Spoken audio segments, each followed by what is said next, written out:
Rebeca era una chica que acababa de cumplir 18 años, se encontraba cursando el primer semestre de la preparatoria y solía estudiar mientras escuchaba un vinilo de los Beatles, que acababa de estrenarse. Entre sus principales características destacan su bondad, dulzura y amabilidad con los demás, siempre buscando el lado positivo de las cosas y siempre esperando lo mejor de las personas. En una ocasión, aceptó hacer de niñera y cuidar a un niño que vivía cerca de su casa. Niño que era conocido por todas las personas de la colonia por ser malcriado, desobediente y bastante travieso, llegando incluso a sabotear las trampillas de los buzones de los vecinos y ponerles petardos o polvos pica pica para divertirse mientras los veía saltar de un lado a otro. Aún así, Rebeca no se dejó intimidar ni guiar por las opiniones de los demás y se hizo cargo del pequeño de 7 años de nombre Gustavo. La cara de alivio que pusieron los padres en cuanto supieron que ella cuidaría a su hijo fue francamente sorprendente, como si aquel que recibiese una segunda opinión del médico resultara ser una simple infección y no cáncer estomacal como le habían dicho. Rebeca se encontró con un campo lleno de minas en lo que se suponía debía de ser la casa del niño, puesto que éste había colocado todo tipo de trampas para ella, desde finos lazos que iban del extremo de una pared a otra hasta canicas cerca de las escaleras para que cayera el desafortunado que caminase por ahí. La chica tropezó con varias de las mencionadas trampas, pero siempre logró mantener el equilibrio lo suficiente como para no tropezar. Cuando le preguntó al chico sobre qué quería cenar, este le dijo que había un plato con sopa en el refrigerador que le había preparado su madre. La sorpresa que tuvo Rebeca al abrir el artefacto fue de asco y repelús, pues de alguna manera Gustavo se las había arreglado para colocar cucarachas y cadáveres de ratones muertos sobre las rejillas del refrigerador. Pero incluso con toda la desesperación, hartazgo y asco que sentía, la joven estaba dispuesta a mantener su filosofía de buscar lo mejor en cada persona. Por ende, no se rindió ante los intentos del niño para ahuyentarla de su hogar. Y en un momento de descuido, Rebeca sorprendió a Gustavo sentado sobre la colcha de su cama, observando un retrato de él junto a sus padres, dejando caer lágrimas sobre el mismo. Y tras un par de preguntas, la chica descubrió que el niño se sentía muy solo, puesto que mamá y papá trabajaban todo el tiempo y apenas si le dedicaban unos minutos a él, motivo que lo llevó a desarrollar una personalidad traviesa y desobediente a fin de llamar la atención de estos, y se quedó como su niñera por unos cuantos meses, brindándole cariño, amor y comprensión, a la par que informaba a sus padres sobre las circunstancias que sufría su hijo y de la soledad que sentía, haciendo que estos finalmente organizaran sus tiempos y le brindaran toda la atención y cuidados que Gustavo necesitaba.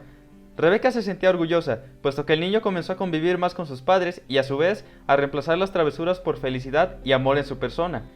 Y así como estas, la joven empática poseía un sinfín de anécdotas en las cuales, gracias a su capacidad de empatizar y buscar lo mejor en las personas, ayudaba a las mismas en sus vidas cotidianas. Pero un día, saliendo de la escuela a eso de las 7 de la tarde, puesto que tuvo que presentar un examen de recuperación en la asignatura de matemáticas ya que nunca se le dieron bien los números, Rebeca se encontraba caminando sola por las calles de su ciudad. Era invierno y oscurecía muy temprano, casi no había gente en el exterior debido al frío que hacía y además estábamos hablando de un lugar pequeño, por lo que no había demasiados comercios ni vehículos que transitaran por aquella zona en la que se encontraba. Rebeca estaba tan envuelta en sus pensamientos y tan insegura del resultado del examen que presentó que no se dio cuenta de por dónde iba caminando, lo que la condujo por un callejón sin salida y bastante desolado. Fue casi hasta topar con pared que la joven se dio cuenta de lo desorientada y mal posicionada que estaba, pero era demasiado tarde, pues sin querer había llamado la atención de una figura que se acercaba a ella rápidamente. Arrinconada, con la sensación del corazón palpitándole a 1000 por hora y con el sudor espeso que recorría todo su cuerpo, Rebeca intentó huir de ese callejón, pero fue inútil, puesto que aquella misteriosa figura de aproximadamente 1,85 m la atrapó entre sus brazos y comenzó a desgarrar sus prendas a la par que sujetaba su cuello con fuerza para que no pudiese emitir sonido alguno. Sus manos eran grandes y callosas, la fuerza que tenían sus brazos era extraordinaria y la respiración que emitía aquel sujeto era similar a la de una persona que acaba de correr kilómetros y kilómetros en un maratón.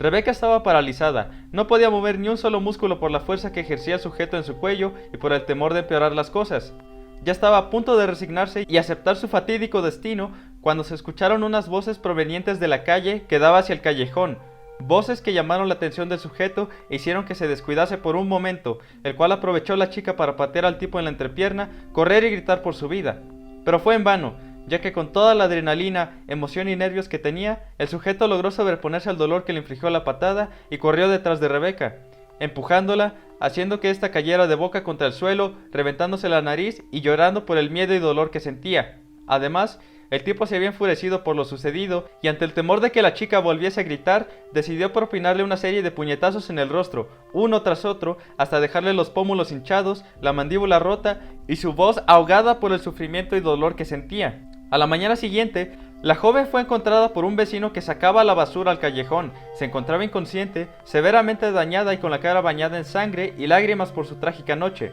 Le tomó un par de meses recuperarse físicamente de lo sucedido. La policía jamás dio con el tipo que le provocó esto y además poco o nada podía hacer para que la chica se sintiera mejor. Las noches en el hospital eran una tortura, pues Rebecca sufría de terrores nocturnos acompañados de pesadillas en las que estaba siendo sujetada y golpeada por aquel desgraciado. Muchos vecinos del pueblo cooperaron para pagar los costes del hospital, los medicamentos, la rehabilitación y los tratamientos que Rebecca necesitaba. Era común que recibiese visitas, flores y cartas que reflejaban el cariño que todos sentían por ella.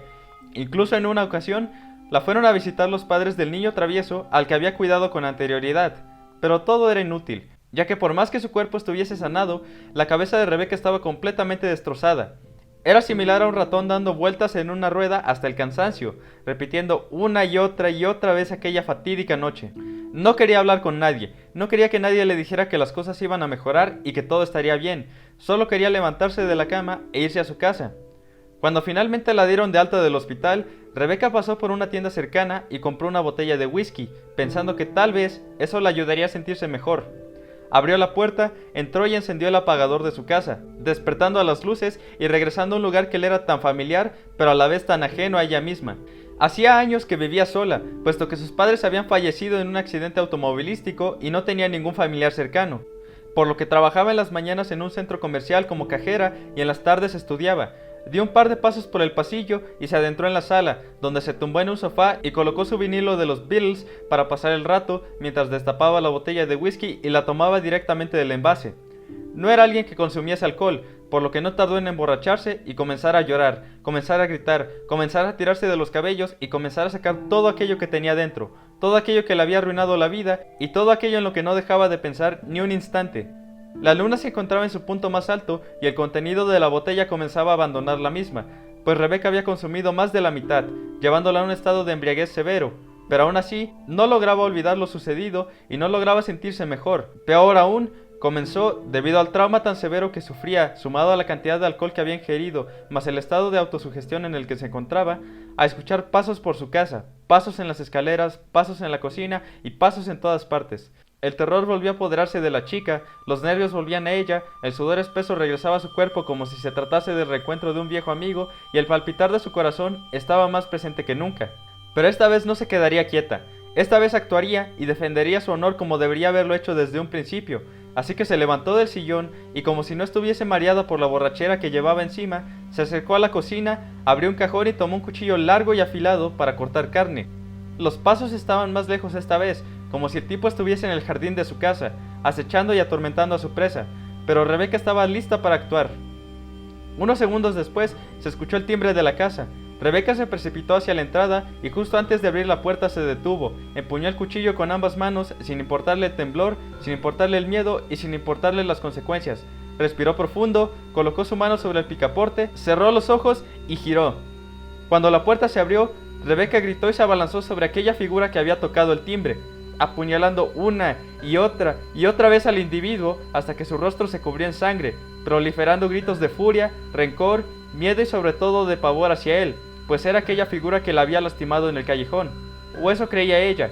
Tras unos segundos de haber finalizado su carnicería, Rebecca se dio cuenta de que no era el tipo del callejón quien había tocado su timbre, sino Gustavo, el niño travieso al que había cuidado hace meses, quien le llevaba un plato con galletas recién horneadas para demostrarle el afecto que tenía por ella. De su boca emanaba un líquido rojo en abundancia y de su rota playera de Scooby-Doo salían los intestinos perforados del pobre muchacho, quien se había escabullido de su casa para cometer